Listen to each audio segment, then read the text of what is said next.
నర్మద ఆఫీస్కి వెళ్తుంది. ఇంకా అక్కడ ఆఫీస్లో ఉన్న వాళ్ళు ఇద్దరు నర్మదాకి వినపడేలాగా మొన్న పార్టీలో గొడవ జరిగిందంట కదా, సాగర్ లంచం ఇచ్చి ఉద్యోగం తెచ్చుకున్నాడని వాళ్ళ నాన్నకి తెలిసి చాలా గొడవ చేశాడంట కదా.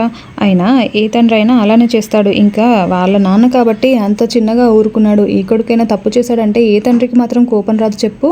అయినా నర్మద మాత్రం ఇంత ఎగిరింది ఇన్ని రోజులు. మా ఆయనకి గవర్నమెంట్ జాబు, నేను కూడా నాకు కూడా గవర్నమెంట్ జాబే అని చాలా ఎక్స్ట్రాలు చేసేది కదా, అవ్వాల్సిందేలే అని అనుకుంటూ నవ్వుకుంటూ ఉంటారు.